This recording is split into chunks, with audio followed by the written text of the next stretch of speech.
Good morning, Paul and Bhargav. Today is Wednesday, May 3, and here's the heads up briefing for today.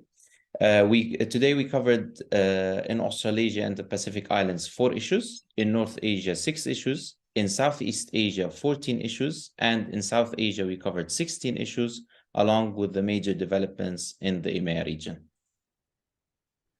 Excellent. Basil, could be a bit of traffic noise. I'm just driving to Bangkok, okay? Sure, Paul.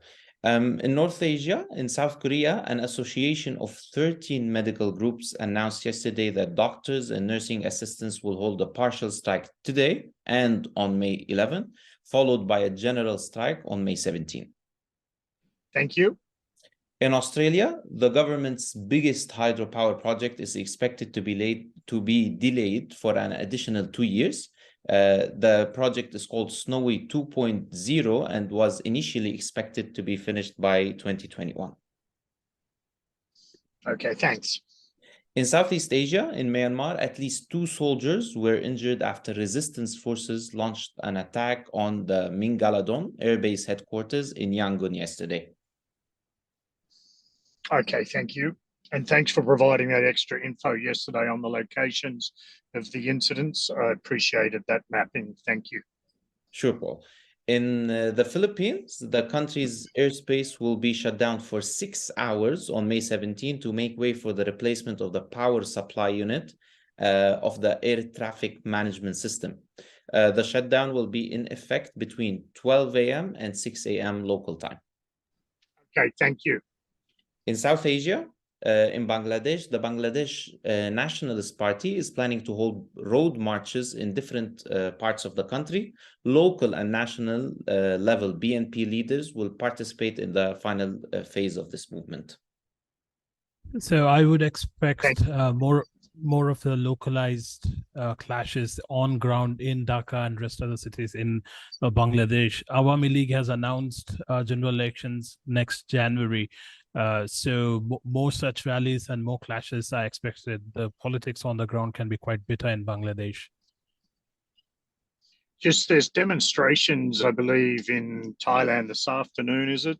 From Chatuchak to also concurrently or to Nakhon Nayok. It can't be 2, it's quite a long drive, maybe 2.5 hours, or at least 2, maybe 3 if the traffic's bad. Do we know anything about that?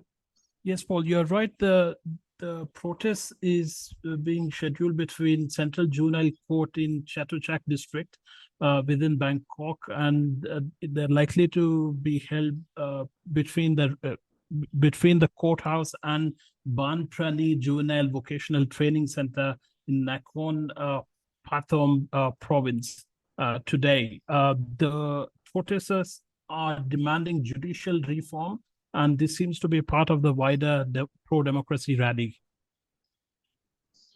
Okay, so definitely Nakhon Pathom province, or was it Nakhon Nayok Muang, which is a city?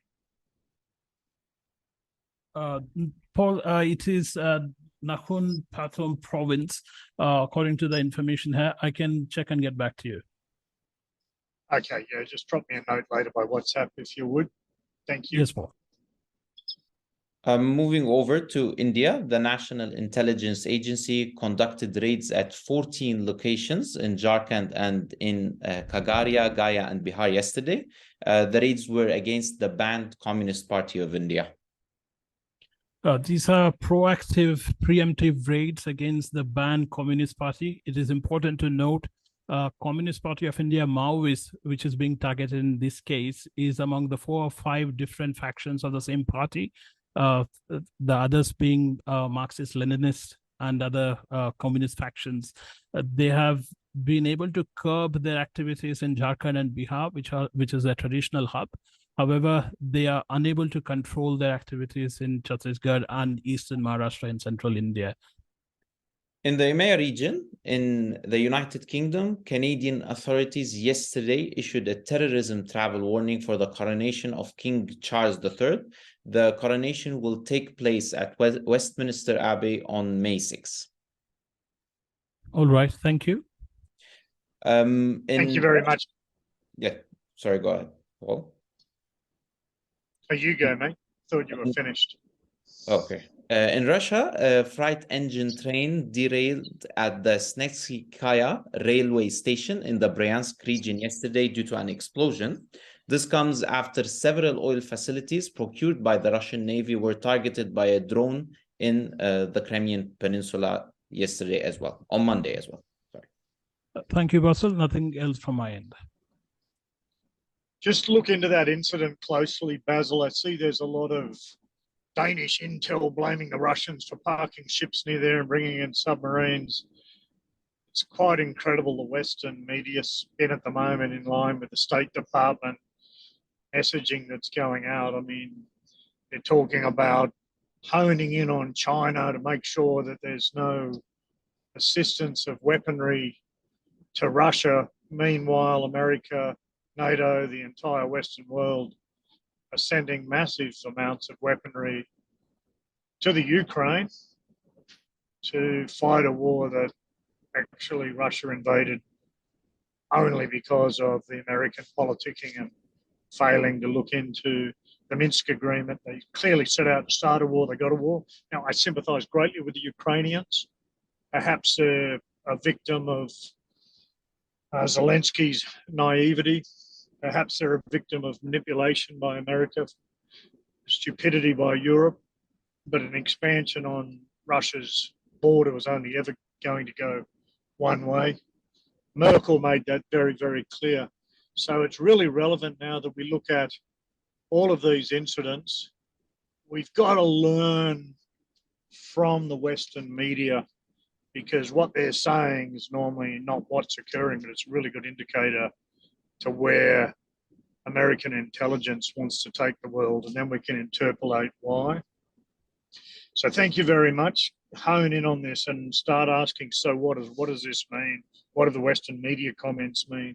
What does the incident mean? Obviously, it's clear that Ukraine's great counteroffensive that all the so-called experts and pundits have been talking about isn't happening, and they're twisting towards a guerrilla approach, which you don't normally do if you think that if you actually think you're on top and if you think you have a superior strength in terms of weaponry, mobility, firepower, capability, battle intelligence, strategic and tactical operations. So we really need to start manning up in terms of what we're reading into these incidents rather than just read about the incidents. Okay?